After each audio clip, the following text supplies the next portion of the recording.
Na štai ir trečias video, kuriame aptarsiu kelionės aplink Lietuvą, vietas, kuriuose nakvosiu ir taipogi, ką žadu aplankyti. Na, planuotai, ką žadu aplankyti, nes mano bus ir tokių vietų, kurias aplankysiu visai neplanuotai.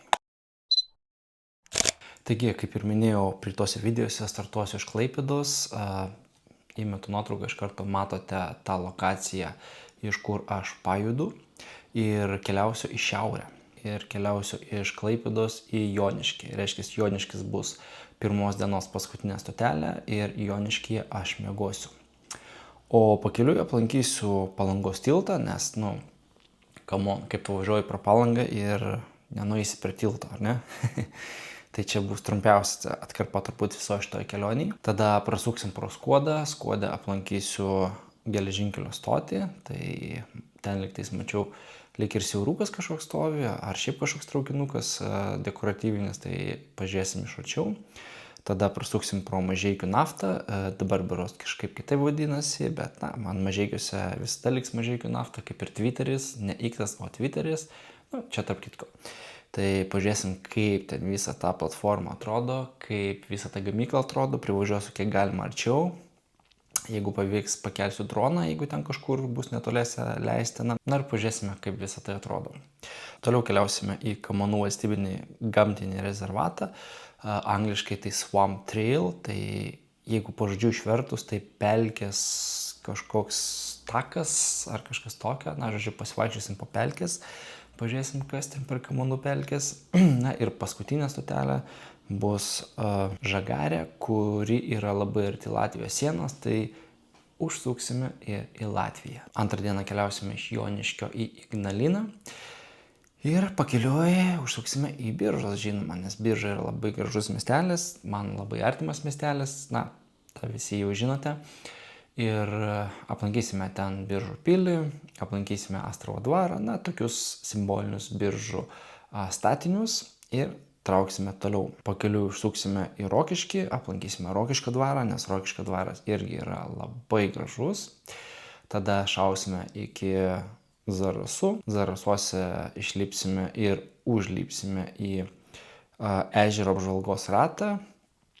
Įdomu, kas ten per apžvalgos ratas, na, pamatysime, net neįsivaizduoju. Ir tada keliausime į Visaginą.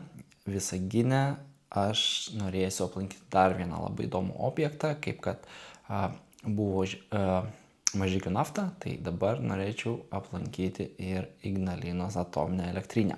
Vėlgi, kiek įmanoma arčiau privažiuosiu, jeigu bus galimybė pakelsiu droną ir taipogi pasižiūrėsim, kaip atrodo visa tai realiai. Na ir pasiekęs tą vietą, kur miegosiu, Ignaliną, dar norėsiu užsukti į vieną vietą, pažiūrėti į lėktuvą miške, bet apie tai aš dabar labai plėstis nenoriu, nes čia yra pakankamai ilga istorija, kurią aš papasakosiu važiuodamas tenais. Trečią dieną judėsime iš Ignalinos į Šventežerį. Kitaip sakant, keliausime į pietus. Tik pajudėjus toli nenuvažiuosim, nes iš karto norėsiu aplankyti Nemenčinės ryšių centro bunkerį.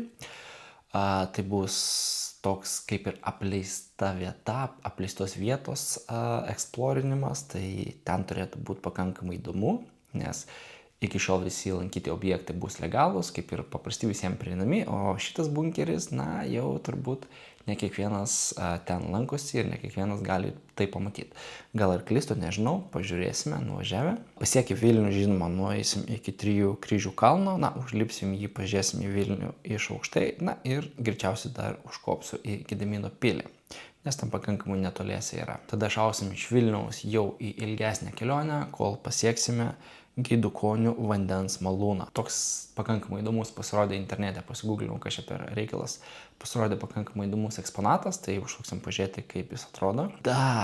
Labai įdomus eksponatas bus namelis ant vištos kojelės. Neįsivaizduoju, kas ten per velnias, bet, na, biškai žiau nuotraukas, atrodo pakankamai įspūdingai, tai norėsiu nuvykti ir pažiūrėti iš arti. Ir pabaigai prieš atvažiuojant į miegojimo vietą norėsiu dar aplankyti Meskinės apžvalgos bokštą. Pasilipsim biškiau aukščiau ir pažiūrėsim, kaip atrodo apylinkės. Na ir 4 dieną judėsime jau iš Šventežerio į Klaipėdą, atgal į Klaipėdą. Ir pakeliui, tik pajudėjus, man atrodo, pakankamai netoliese, aplankysim, net nežinau kaip taisyklingai ištart, ar Pajebatmeno urvas, ar Pajebatmeno urvas. Na, bet kokiu atveju, nežinau, kas čia per velnias. Bet pakeliui užmačiau šitą vietą ir sakau, reikia užsukti, pažiūrėti, kas ten per Pajebatmeno urvas yra ir kas ten gyvena jame. Toliau keliausime lik Buktos gamtinio pažintinio tako, tai pasivaikščiosime juo. Dar toliau Jurbarko šimtmečio tiltas. Na, tas tiltas man, kai pirmą kartą jį pamačiau, pravažiuodamas pro šalį, pasirodė labai įspūdingai, nes jis yra pakankamai didelis. Tai ten, manau, su dronu palakstysiu aplink jį. Nes, iš toli bent jau pasirodė labai įspūdingai. Aukštas, ilgas tiltas per upę. Artėjant link Klaipėdos užsuksim dar į Vilkiškių apžvalgos bokštą. Dar vienas apžvalgos bokštas, kadangi yra pakeliui, tai kodėl jo neaplankyti. Ir grįžus į Klaipėdą, grįžus į vakarus, iš kur pradėjau kelionę, dar biškutį pasivaikščiosim ir po Klaipėdą. Aplankysim Klaipėdos pilį, kurią visai neseniai pastatė. Praeisime pro Meridianą, žinoma, ir nuvažiuosime į galutinę vietą, kur aš nakvosiu. Jos aš nenoriu atskleisti, kaip ir visų kitų vietų. Jums užteks žinoti, kokie mieste aš miegosiu. Tai pirma naktis bus Joniškyje, antra naktis Ignalinoje, trečia Šventežeryje ir 4 Klaipėdoje. Ir ne Klaipėdoje nebus namuose miegas. Nes, kaip ir minėjau, 4 miegai 4 pasaulio poliuose ir jie visi 4 bus mašinoje. Taip, tai visą tai pamatysite, kai nuvažiuosiu į vietą. Kol kas nenoriu pasakoti. Mažiausiai reikia, kad kažkas ateitų ir trukdytų mano miegą, kai aš ilsėsiuosi.